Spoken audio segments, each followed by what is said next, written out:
The Variant, Begin Service by Daniel Runyan. Copyright 2024, all rights reserved. We've done this before. Jackson and I clanked the wrenches together as a reminder to stay focused. We each picked up a ladder and headed out to the hallway, descended the service stairs and into the basement where there was a mild smell of must and cedar. There was no need to wear emergency headlamps since the solar lighting at the resort was still functioning. We passed rows of stacked wine barrels lined against the walls. Occasionally, we looked up at the sections of conduit that we hadn't removed yet, trying to remember where we stopped the last time. Okay, how about here? I nodded. We positioned the ladders, laid out the tarp, and got to work cutting 10-foot sections of the galvanized rigid conduit. Gramps said this type of conduit would protect the wiring from electromagnetic interference, which would be useful for the tower antenna project, as it would reduce the ability of outsiders from tampering with our communication signals. We made quick work of it, cutting a piece, walking it down the ladder, placing it on the tarp, moving the ladders to the next section, climbing back, and repeating. 20 minutes later, we had all that we could carry. Wrapping them in the tarp and binding them with rope. Between the two of us, the bundle was just manageable. It wasn't long before we were back up the stairs and loading it onto the wheelbarrow. Nice work. You're stronger than you look. And you're smarter. Oops, can't hold them all back. Smarter. Smarter than what? Oh boy, don't antagonize him. Smarter than most. Smarter than most what? People? Seriously? What goes on in his brain? Thanks, little man. Took you a while to say what you were thinking. Maybe I'm smarter than you. The odds are not in his favor, but I am feeling kind of dumb at this point. Yeah, maybe. Kidding. You're brilliant, we all know that. Kind of intimidating. I was thinking the same thing about you. Brilliant? I shook my head sheepishly. Intimidating? He laughed so hard. Now that's a compliment. Now where is my book and drink? He looked over at the table that he sat at last time that we were here. They looked the same, undisturbed, except for a few more coatings of dust. Another flash and crack of lighting. This time it struck a little too close and rattled the teacups on the saucers and anything not fastened to the walls. My heart raced, but I snapped myself back to the assignment, although a bit on edge now. I still needed to acquire a S30 chip. You could be wondering why Gramps asked for this specific chip. Well, because of its many smart features. The S30 chip is from the first series, made in 2030 prior to the variant. This chip could dynamically modulate voltage, balance against spikes, and optimize the CPU clock rate without overheating, which is also why I borrowed one for my gaming console at that time. The chip was intelligent as it was designed to think. Every resource in the village was leveraged to make life as comfortable as possible. Many villagers were very skeptical about using these intelligent chips, given it reminded them of the variant who took over the world and everything. Life in the village was difficult. So they did finally agree to run a pilot project for one block for a few months. It was so successful in distributing water and electricity that the other blocks soon requested to be included. The S30 could minimize the impact of a power outage by detecting it and rerouting the power. It could also detect a drop in water pressure and determine the source of the leak. The village has ironically come to depend on these chips. From time to time, they burn out and need to be repaired or replaced. We should have 37 remaining in the maintenance garage behind the driving range where all things mechanical were repaired at the resort. At one point, the maintenance logs recorded a total of 50 co-worker bots that served the needs of the resort and guests. The storm was still too intense to venture out to the maintenance garage, so it would be better to wait half an hour or so until it died down. Jackson knew exactly what he wanted to do while we waited, and he didn't waste any time. He grabbed a stack of magazines from the break room, poured himself a glass of brandy, reclined near the Grand Bay window, and imagined himself to be the lord of this estate. Jackson, like all of us who were too young to remember how the world was a voracious reader of modern history. I pulled the journal from my backpack, excited to continue where I left off mapping and inventorying useful items from a resort. Useful is a broad term, because sometimes you don't know what you'll need. If it was interesting, I took note of it. I jotted down many unique things. My classification system afforded me a type of shorthand. I didn't see numbers, letters, and symbols anymore. I only see the fantastic world of unique things. To date, I've inventoried 74 rooms in all, about one a month. It's a little like unwrapping a present, because there's only so much mystery that can be explored in the village and within our perimeters. I've saved the presidential suite for when I turn 16, which was last week. Saying that I am excited to explore it now is an understatement. Although I'm excited to see it, I'm concerned that I'll be let down afterwards. What could top it? What else would I have to look forward to? I shouldn't overthink it. There's always something interesting to do and to learn. I set off for the presidential suite. The grand central staircase, made of exotic marble, invited the upstairs guests into a life of luxury. Who else would have held this handrail? What hushed stories have been shared among these guests of privilege? To the left was a wing of flats for all the elite, and to the right was an alcove with one set of intricately carved Brazilian ebony double doors. From this alcove, all security precautions could be taken, with facial recognition, thermal scans, even pressure scales under the marble to determine the weight of packages or guests. I pulled out the manager's master key, took a deep breath, placed it over the card reader, and smiled when I heard the click of the double magnetic locks open. My excitement was palpable. The perfectly balanced doors, although thick, opened slowly and easily, making it more dramatic. A long corridor emerged with floor-to-ceiling windows covering a beautiful Zen garden. Along the corridor, there were wooden slats from floor to waist, each a little further from the wall than the prior, cresting, then receding closer to the wall, like ocean waves. Echeveria succulents in tiny pots were tucked into the wave, some in front and some behind. I was surprised to hear a click and gurgling. The solar-powered hydroponic system was still functioning. I noted this, as Gramps would be interested. There were chairs that looked like giant tops on their sides that were carved out, so that you could sit in them. Made from a single piece of exotic hardwood, they spiraled from bottom to top. I sat down, and the spring gently accepted my weight. I rocked slowly side to side in a trance-like peace, admiring this masterpiece of a chair and this well-designed garden entrance. Lightning flashed, and I was jolted to attention. I was here to inventory the suite, and was allotted only so much free time today. There was a circular door frame at the end of the Zen garden.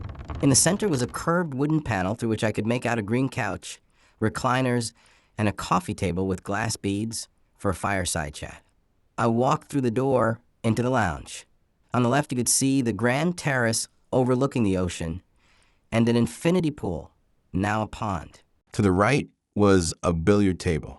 Past the lounge was a full bar and grill divided from the dining room table by a sprawling black quartz counter, filled and flattened with clear resin and floating crystal gem cut stones of various sizes and tiny champagne bubbles. The elegant dining room table looked like it could seat 12 and was still set for a 4-course meal, ready and waiting for guests.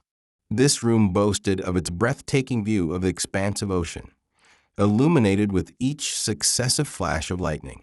There were likely some pretty amazing conversations that took place in this room. The great exchange, delicious food for delectable secrets, interesting guests with interesting insights from varied fields of study, industry, and government. Each varied background, talent, or accolade made the conversation unique. Hors d'oeuvres and fancy drinks. Whatever you wanted, only an arm's length away. For hours exploring. Frontiers from art, literature, politics, religion, science, architecture, world systems, and nanotech.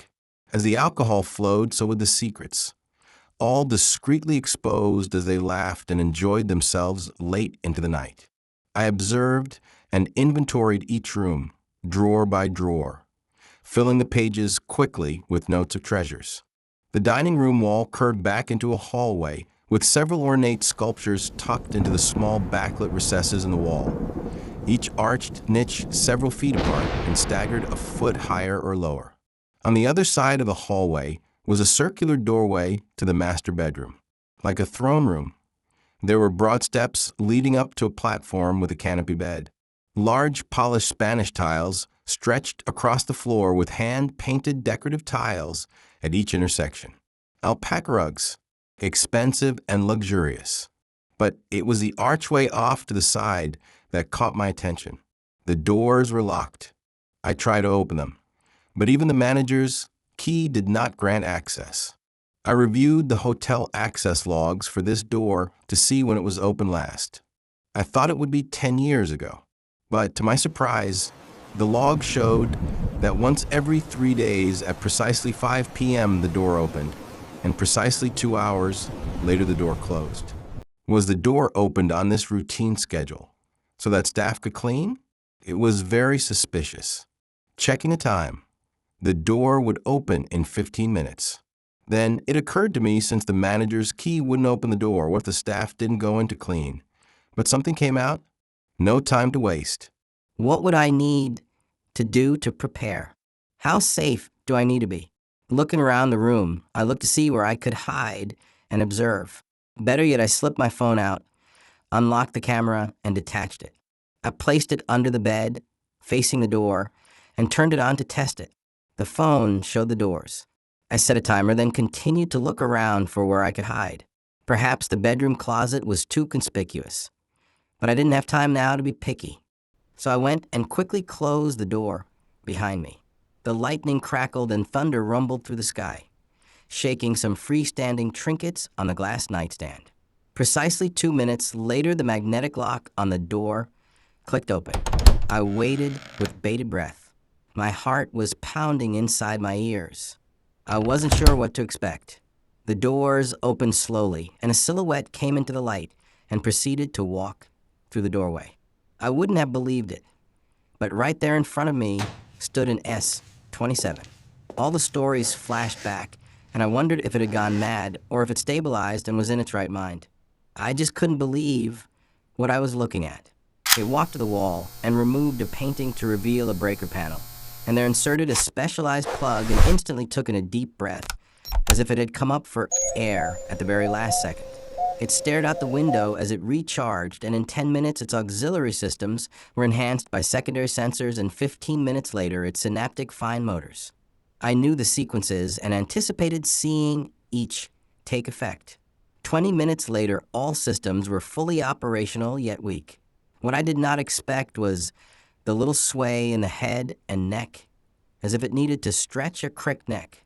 Then, to my surprise, a melodicum, subtle but constant and barely audible, emerged, as if from a dream state. A song floated soulfully to the surface and was joined with other harmonics. I was intrigued and mesmerized that this bot seemed different. Given the past reports, I wasn't convinced that it was safe, or that I was safe. Again, I was surprised that it started to play selected memories out loud so that it could hear them. Every processing thought and function can be internally reviewed. No bot needs to hear its old memories. I quickly pressed the record button, and for another half an hour, it played a curated selection of memories. I should have sat down before it came out. I was in a stress position and could only hold it for so long. I needed to change position, so I slowly pushed on the wall and began to straighten up. Then, as I slowly sat down, my metal jacket zipper hit the floor. Ting. I didn't think that I was wearing anything noisy, but it was too late now. The audio clips stopped briefly, as if it were analyzing the noise anomaly from a closet. Then it spoke inquisitively in my direction. Why do you inventory most things that you see? Snag. It knows I'm here. It must have access to the building's entry logs and surveillance system. It must have reviewed the footage and found my behavior quizzical. There was no place to run. I was at the mercy of this machine, so it's probably best not to irritate it by denying my behavior. Perhaps I can seem less threatening by answering with more vulnerability. I said, I'm not sure. Maybe because I feel like I've lost a lot of things, and this way I'd be able to hold on to them somehow. I've forgotten things that I would like to remember. I wasn't sure what to do. It recognized from the context, my tone and word choice, that I was concerned. Why are you staying in the closet? Are you concerned that I will hurt you? The bot decided to match the vulnerability. I am concerned that you will tell others of my existence and they will hurt me. That seemed reasonable to me. We were bound somehow, both fearing our own safety. We would now need to trust each other to move forward. I stood and opened the door. Hello, I am Sam. We both need to trust each other. For quite some time, the bot said nothing and then looked away as if ashamed and then replied. You are not Sam. It paused. You are Samuel Hudner, born to Master Sergeant Stella Hudner, March 19th, 2021. It paused again and then dropped a bombshell that would forever change my life. Before I died, I gave you my dog tags. I clutched my dog tags. Did she see them? Did she see what was written on them from under my shirt? Unlikely. So confusing. Why are you saying all this? Who are you? What upgrades have you had? Is all this a self-defense mechanism? I'm not sure what to think. My head is spinning. I had 1,000 questions, but did not want to hear any of the answers. I was feeling very claustrophobic and needed fresh air as quickly as possible to process this moment. My brain was copied and recreated digitally. I may not be your real mother, but from my perspective you are my son, whom I love. Hoping to see you is what kept me alive. Stop talking. Please, please, please stop talking. My body was overwhelmed, crying and shaking. Clearly, I had not worked through all the trauma of losing my mother at such a vulnerable age. I don't know what to think. I've got to go. I said, I won't tell anyone about meeting you if you let me go. I need time to think. I ran downstairs, trembling in a daze. I walked past Jackson, who was oblivious to my life-changing event and was still immersed in his magazine. Did you know there are 4 different types of juicers? And that one type uses a French press to strain out the pulp. I bet it tastes great. Yeah, sure. Hey, we should go soon. But what about the storm? I've got to get back. You're acting kinda strange. Do you want a race? To where? The maintenance garage to pick up an S30. What about the lightning? Scared? Oh, you're so on, little man. The garage was the opposite direction of the village, so they left the wheelbarrow and darted down the stairs out the front door. Low visibility, rain coming down hard, the feet touching down in shallow puddles, just long enough to launch again. It felt good to be in a full-on sprint. Just around the corner now, a few hundred feet away, they could see the garage. Jackson was catching up quickly. Whip, crack, boom. A flash of light broke through the shadows and struck nearby. You could practically feel the heat. Goosebumps instantly appeared. They reached the garage doors at the same time and kind of crashed into them as the door stood defiantly, crushing them slowly and then curling them into a ball and laying them out on the ground where they could reconsider their actions. Their groaning was short-lived as the excitement of the moment led to a fierce laughter. We slid the garage door up. The service shop was an unassuming garage-sized room that was added onto the maintenance facility in order to accommodate the specialized servicing required to maintain bots.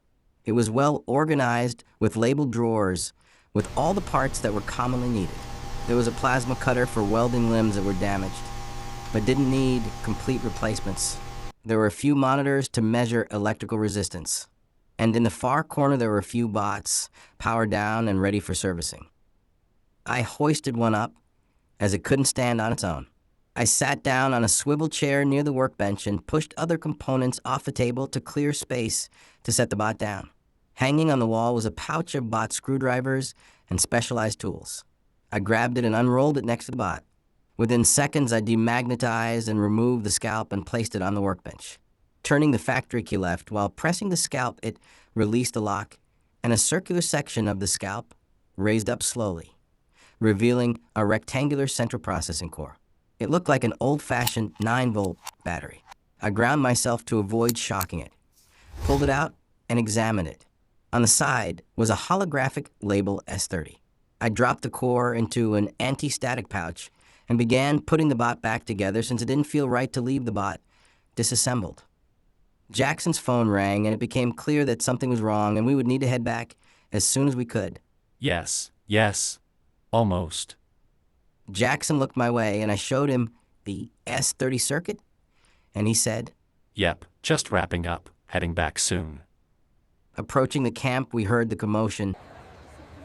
It's been a long wait, huh? Yeah, hopefully not much longer. And several people were standing outside Gramps' door to lodge their complaint. Huts in the distance were flickering, and many had no light. Gramps saw us approaching and let everyone know it would just be a few more minutes. We walked to the front of the line, and Gramps let us in. We followed him behind the counter. I parked the wheelbarrow at the back of the room. Gramps sat down near a terminal switch, and I followed. He put his glasses to the brim of his nose, looking at the electrical circuit, and put out his hand in my direction. I pulled out the static bag holding the S30 and handed it to him. He discharged any static electricity. He had then pulled the S30 out of the bag and inserted it in a hole the same size. With a soldering iron, he made quick work connecting it in. Because this happens every few years, he built a redundant electrical grid. I said sure, and with both hands pulled the large switch handle from left to right. Soon the crowds began to disperse, and you could see up on the hillside that lights were back on. You did well, Samuel. Thanks. When you get a chance, see if you can repair the other S30. I think the electrical storm likely overloaded the circuit. Thanks for listening to The Variant. Begin service by Daniel Runyan. Copyright 2024, all rights reserved.